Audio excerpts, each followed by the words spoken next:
Okay, so I'm going to be talking to Bunmi. English people are very lazy about pronouncing their names this long, so she'll explain her name in a book in the moment. But I I love will. Bunmi's work. I love her attitude, and I think if you ever Oh, go to a therapist, I like therapists that have been through what so if you've got somebody that's never great. had to lose weight and they're teaching people about weight, it's not the same as somebody that's actually come through it. So welcome, Bunmi. Totally. Thank you, Anne. Thank you. Excited. I want to ask you about your book because it's really well written. There's a lot of books coming out and they're not well written. It's really nicely written. You find yourself Oh, really thank absorbed you. in the story. Um, so I Yeah. suppose a lot of it's about addiction, food, and alcohol.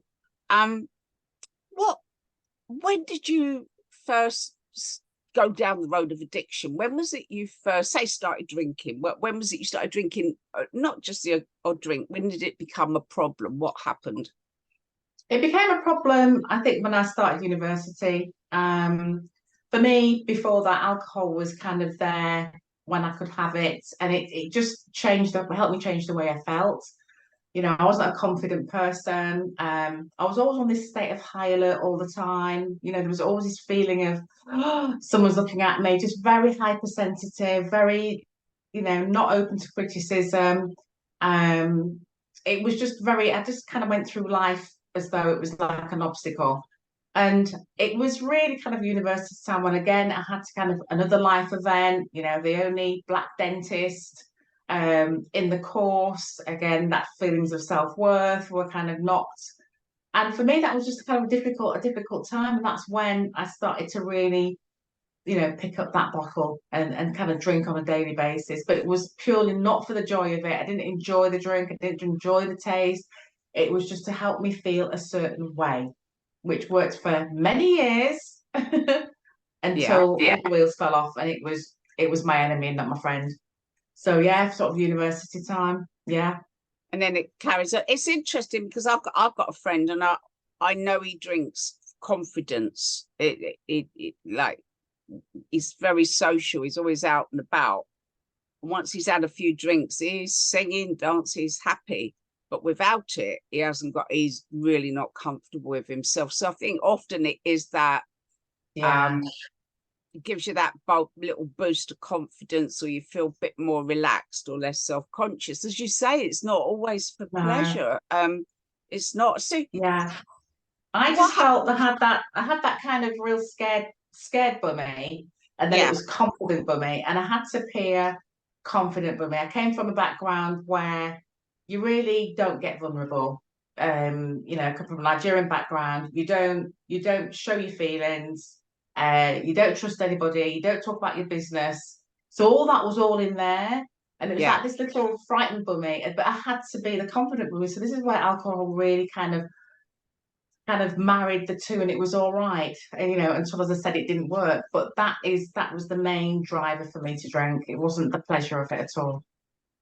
You put a list. I've got it over there. A list of you have that little shot in your coffee to give you that getting in from a day, the day's work coming in. I used to call it taking the edge off the day. And when you Yeah. take the edge, you've had and you just have that push, carry on drinking, don't you? You had this Totally. list, then you said vodka on your cornflakes, which you said as a joke and said you didn't do that. But I thought that's probably out of your list, that's the only one I haven't done. It's the Yeah. only one I It haven't was done. that slow. Yeah, it was that slow. It was insidious. And before you know it, when people sort of say, why can't you just stop? Your brain has, if you look at the neuroscience of it, the old brain has taken over, and it's your need now. It's part of the Maslow's hierarchy of needs is alcohol or drugs, that you need it with comfort, shelter, whatever, you need it. And that's when the prefrontal cortex of your brain doesn't have a clue. You just do it automatically. And so it did go down the slippery slope, and it was then alcohol in the morning. Anytime I could have it, it was there. It was always in my mind. It was that mental obsession, and that's what is the big key factor with anybody with an addiction. It becomes a mental obsession. You're It driven at really night does. to have it. But I met a friend of mine, I bumped into her husband, this was a few years back, and I said, oh, look, I know she hasn't come home and cooked dinner, and she was always missing, she's always in the pub. And I said, but she had some bad news today. He went, and one day it's bad news, the next day she's celebrating, the next day she's consoling somebody. He says every day, my wife's an alcoholic. And, you know, he was just, and he used to drink a lot. And in the end, he said, I'm giving up drink until she stops. And I went, you've got a long way, matey. You've got a long way. She ain't going to stop. And he didn't drink. Only when you're ready. Yeah, it's when you're ready. But it's, mad, glad, sad, bad, any occasion, it's there. So we can make every excuse under the world, but it's always there for some reason. Yeah.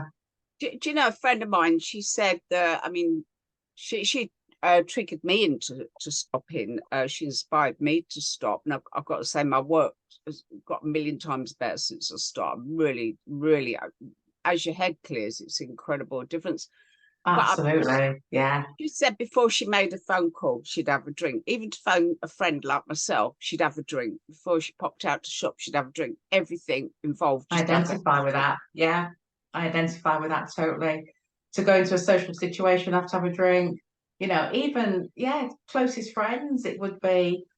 And funny enough, today with kind of the spiritual side of my life, it's before like this interview, for instance, I'd call in my guides instead. Oh, that's nice. You've got another something else. Yeah, I kind of call in my guides. If I'm having a talk with anybody or there's a meeting, I'll just call in my angels. Thank you. Whereas before it would be, let's have that drink first so I can get that confidence going. So now I don't, it's so good not to be able to be in that, a different go-to, a beautiful go-to. So reading your book, I was quite shocked, really, because a lot of my friends have been in rehab and blah, blah, blah. You were in rehab a good few times. 7. 7. I think that's a fall down 7, get up 8. That's a lot. That was 7. That's a lot. That's amazing. That's really, really. I think it was seven times in probably as many years, 7, 8 years.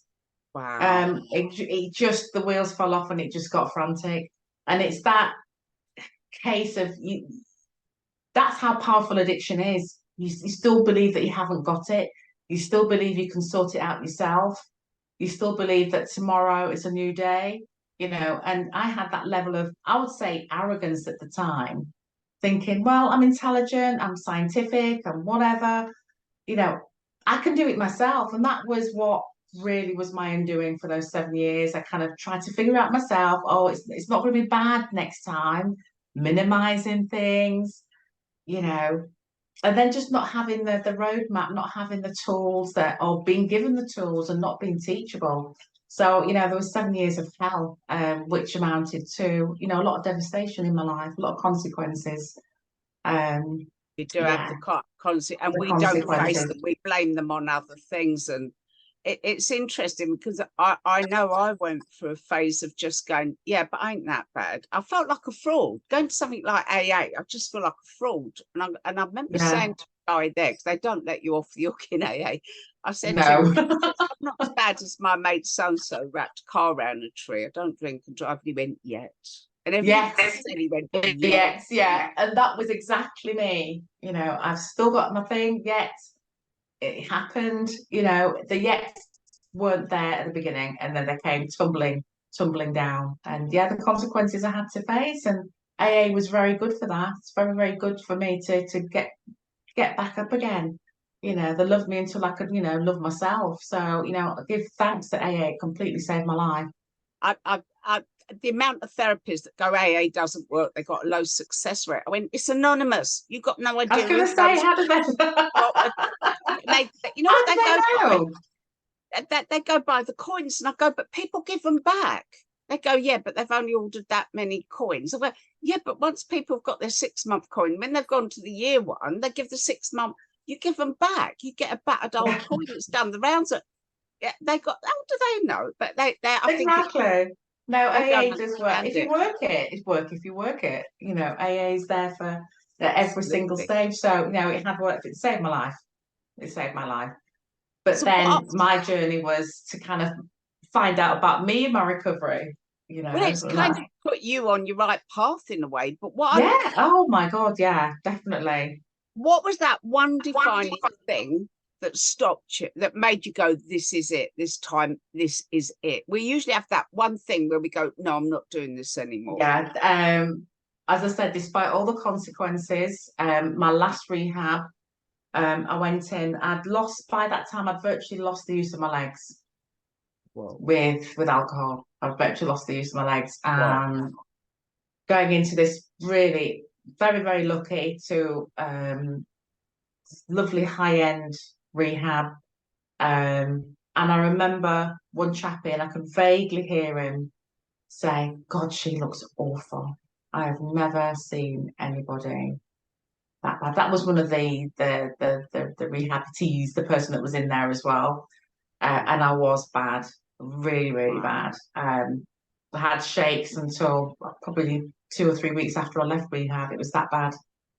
And I remember him saying, "Gosh," and then when I sort of came to, and he said, you were just awful. You're getting better now." And literally, probably 2 or 3 weeks after I left, I'd heard that he died. Whoa.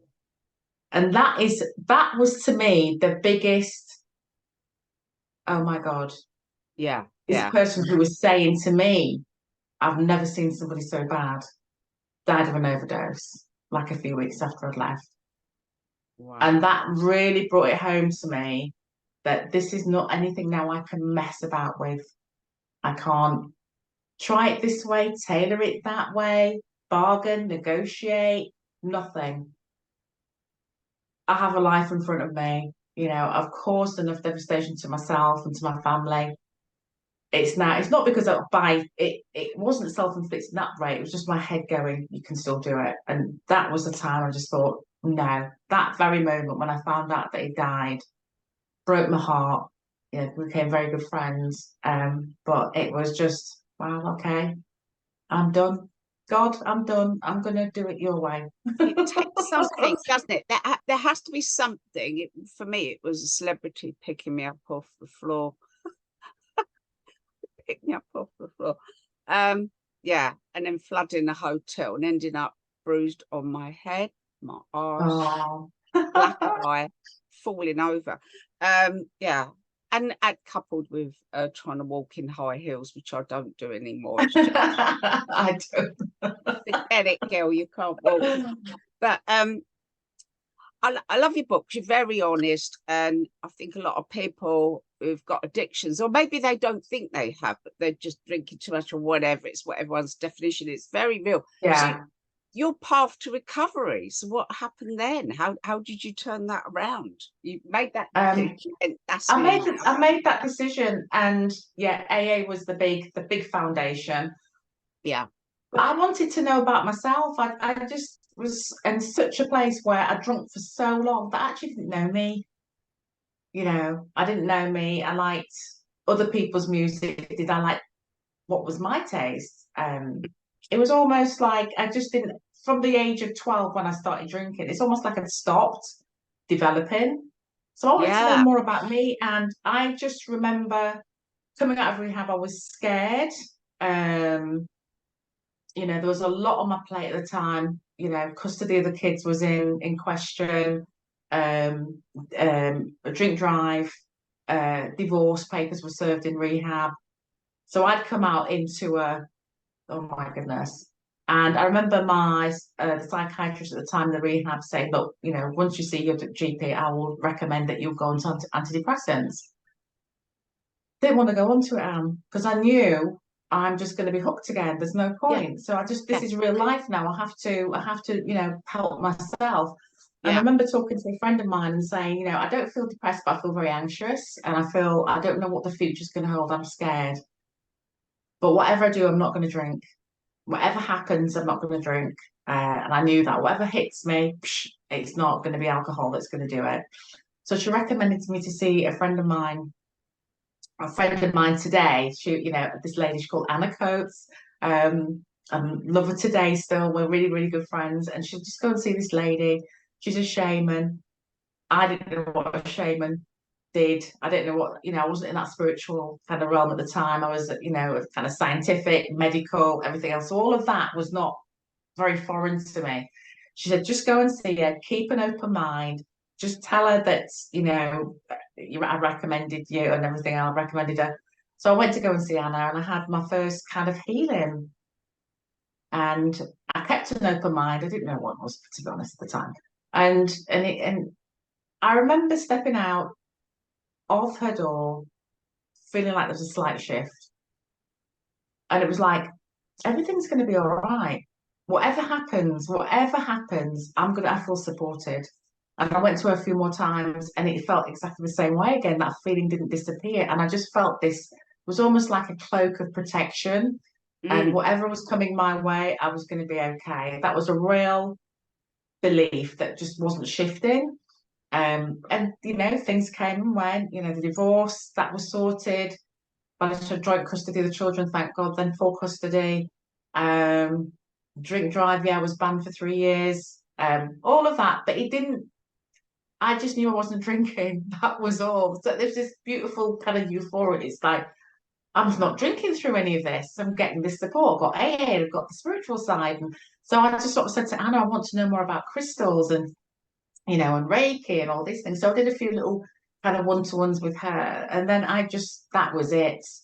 I just knew this is where I was going. So I did sort of master Reiki, crystal, advanced crystal, spiritual response, all of that. It just felt like it was just I need it, I need it, I need it, I need it, and to mm. help myself first of all. And I just thought, recovery should be fun. I'm coming into this next phase of my life and it's got to be bloody good. Yeah. I've just got to be great. And I'm just going to live my best life now. I've been given this chance.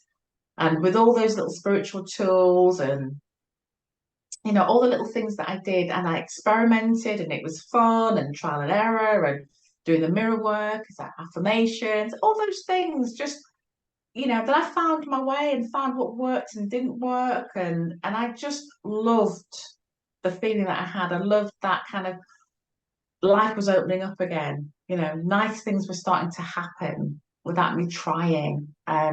Things just flowed better. And Mm, whatever happened, it was like, curveballs are thrown at me, life events, circumstances. It didn't have that same edge. I could kind of sit back and I could take, rather than react, I could respond. Whereas before I'd react to everything. I was reactive.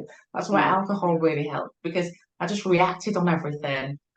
So this kind of helped me kind of step back from that reaction and just become more in tune, more accepting of self, admitting my mistakes and not beating myself up.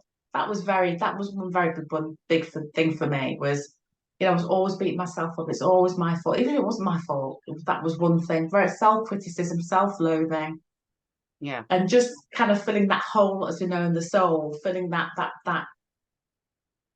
feeling that, I wasn't good enough and, I am good enough.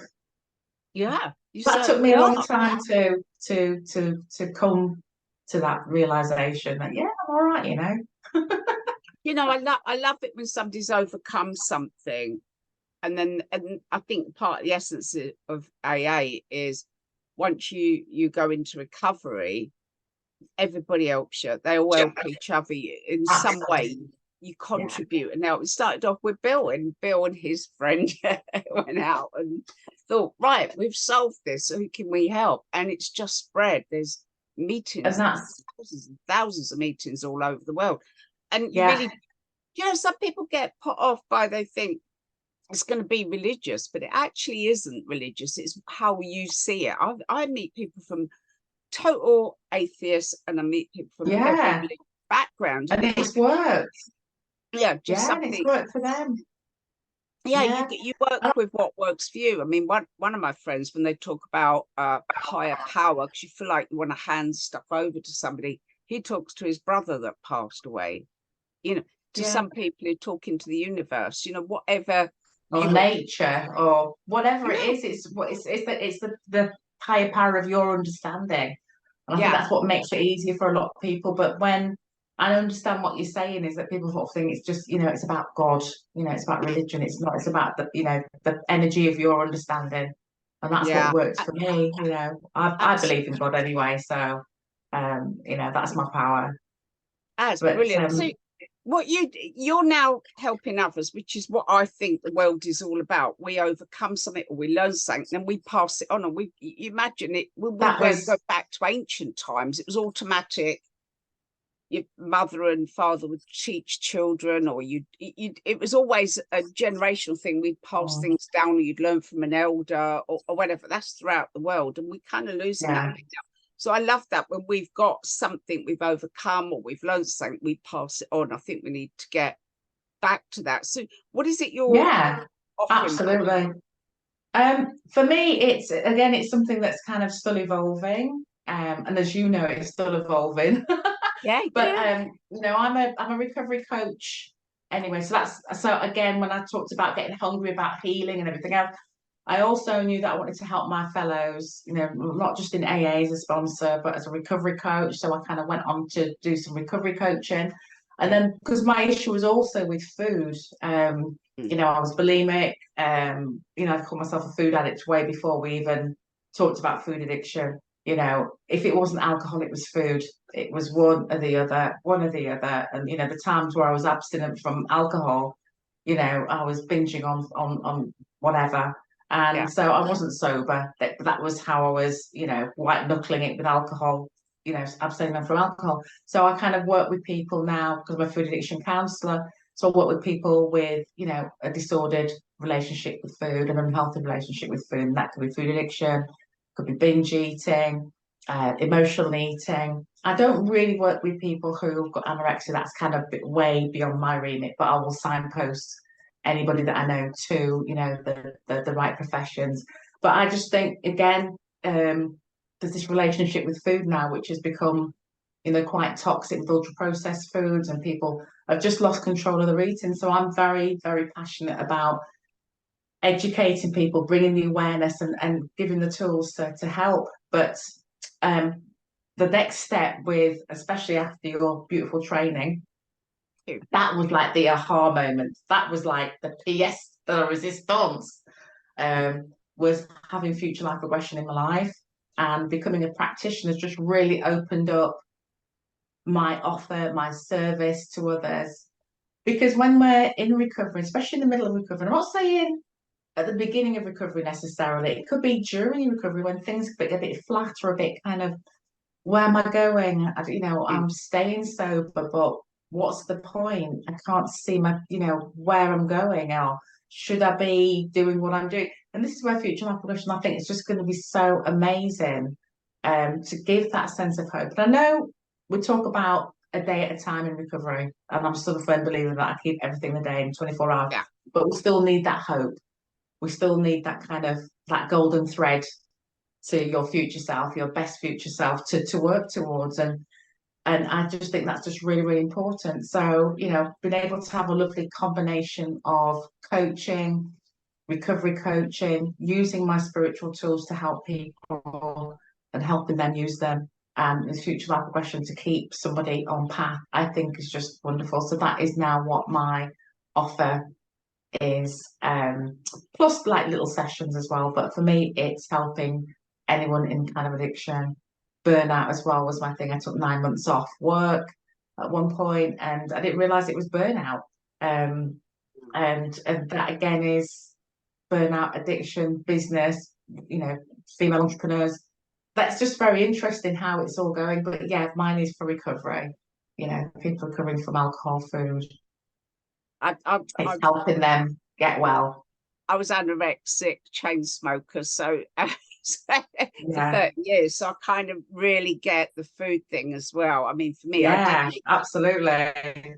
really funny. I had one friend that if she was upset, she'd go and eat a lump of cheese that big, or half a loaf of bread. I wouldn't eat for days. So I could literally go days without eating. And it wasn't this trendy fasting we got now. I did not eat and I was wasted away. So it was just, I really relate to what you're saying. I'd love to do something with you when I finish this Yeah, program I'm writing, but I think you and me could put on some something great a day or a program or something. I think we could That'd do be lovely. I'd love that. really like your approach. I really like your honesty and how you put this together. So show us your book. I'm presuming Oh, you've you'd got a never copy ask. there. It's called The Invitation or It's Invitation, and it's just about different ways you can kind of explore things in recovery, for your wellness, but to bring that kind of joy back in your life. And it is all about exploring, discovery and recovery. It's discovering yourself with some of these tools. And as I said, I've tried many of them. The ones that are in the book are the ones that have worked for me, brought me, great pleasure, great understanding of myself, bringing more self-awareness to me, and yeah, creating boundaries and just being in the flow. Life, as I said, throws us curveballs every single day, but for me, it's about kind of training myself not to react to them and to respond and to have that gratitude and all these little things that AA also told me about gratitude and, you know, keeping the side of your street clean. All those things are really important for you to just say, I've had a good day today. I've had a really good day. And then that day becomes a week, becomes a month, and then all of a sudden you're kind of in the flow and helping somebody else, hopefully. But it's not to give up hope. And, life isn't boring. If you have lost hope, while you're in recovery or your first stages of recovery, then I'm here to help, or this book's here to help and give you some ideas as how to kind of jazz things up a bit. Because as I I think said, the I book didn't want my recovery to be boring. I thought if I'm going to do this, this is going to be a blast. it's going to be sparky. It's good for, I think your book's good for people that are struggling in life in general, Yeah, got addictions, eating issues, just that confidence thing or feeling overwhelmed by absolutely. life. It's got a whole bunch of tools in. So Yeah. what I'll do is I'll get a link and put it in the comments. I think a link to the book so people Oh, can, fantastic. Yeah, I'd yeah, love so that. people Thank you can, so much. it's But been yeah, it's been a amazing. game changer. So yeah, and as I said, it's been fantastic meeting you as well, Anne, and I'm so glad we met last year. I think That we was were meant to definitely meet. synchronicity. Oh my gosh, yeah, I think we absolutely. were. Yeah, Yeah, I do think we were meant definitely. to meet because I resonated with you straight away, and I just Me really too. like the energy. So thank you. I'll Yeah, we're make going to sure, create guys. something great together. But thank you for inviting me on. You're And if welcome. I'll anyone's talk to you struggling again. out there, please, read my book. It's fun and there's lots of lovely tools in there for you as well to help you. There sure is.